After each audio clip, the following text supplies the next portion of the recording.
भक्ति काल की या भक्ति काव्य की जो दूसरी विशेषता रही है वह है जाति पाति का विरोध। समकालीन समय की अगर बात करें तो कबीर, दादू, रैदास आदि जो भक्त कवि हुए हैं, उनके काव्य के अंतर्गत तत्कालीन समय में समाज में व्याप्त जो जाति पाति ऊंच नीच की भावना थी, उस जाति पात का विरोध जो है उनके काव्य के अंतर्गत नजर आता है। अनेकों पद या दोहों का सृजन उस संदर्भ में किया हुआ हमें उनके काव्य में प्राप्त होता है।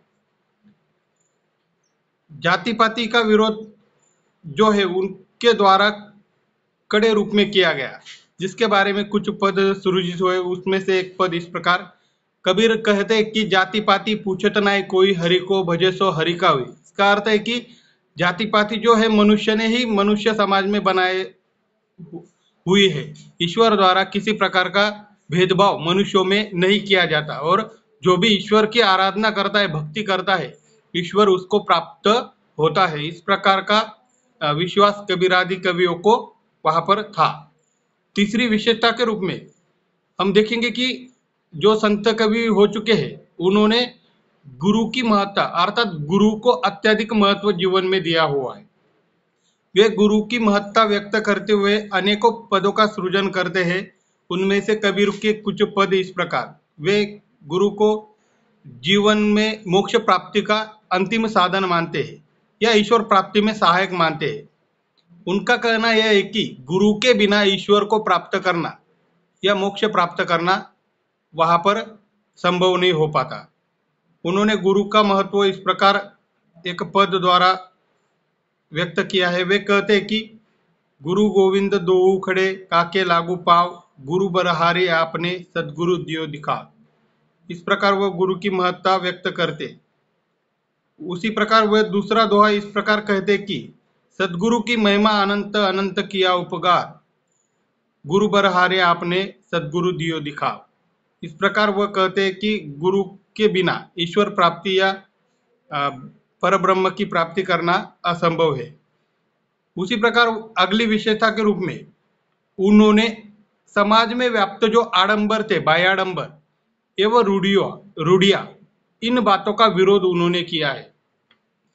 कबीर पहले से ही फक्कड़ स्वभाव के होने के कारण वह जहां पर भी समाज में व्याप्त बाह्याडंबर देखते, उसी प्रकार कुछ असंगत ऐसी रूढ़ियां देखते, तुरंत तीव्र उसका विरोध वहां पर दर्शाते थे।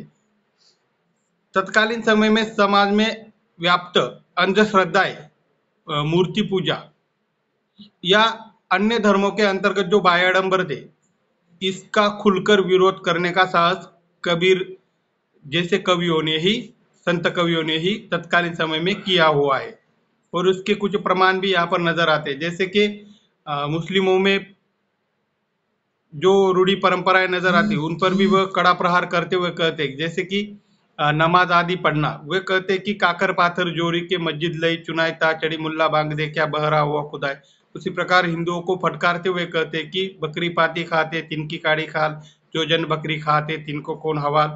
ब्राह्मणों को फटकारते हुए कहते हैं कि जो तू ब्राह्मण ब्राह्मणी जाया, आन बांटने क्यों नहीं आया।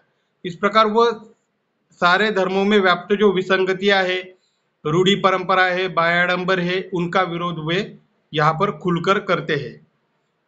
पांचवी विशेषता के रूप में भक्ति काव्य के अंतर्गत माया का विरोध जो है वह नजर आता है। अब माया जो है, कबीर ने नारी को कहा है कि ईश्वर प्राप्ति में वह सबसे बड़ी बाधा है, ऐसा उनका मानना है।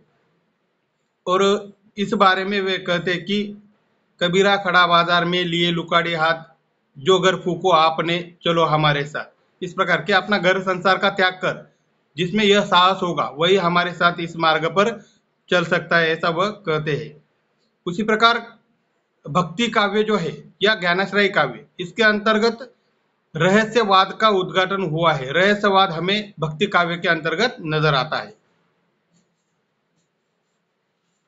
उसी तरह सातवीं विशेषता के रूप में हम देखेंगे कि जितने भी भक्त कवि हुए हैं, उन सारे भक्त कवियों के काव्य में समन्वय की भावना कूट कूट कर भरी हुई है।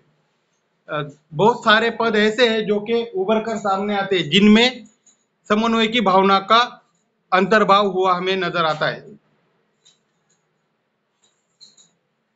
यह पद फिर से दोहरा सकते हैं कि ऊंच नीच का भेद या फिर जाति भेद यह सिर्फ मनुष्य द्वारा बनाया हुआ, ईश्वर के लिए सभी मनुष्य एक समान है और जो ईश्वर की आराधना या भक्ति करेगा उसके लिए ईश्वर प्राप्ति करना असंभव बात नहीं है।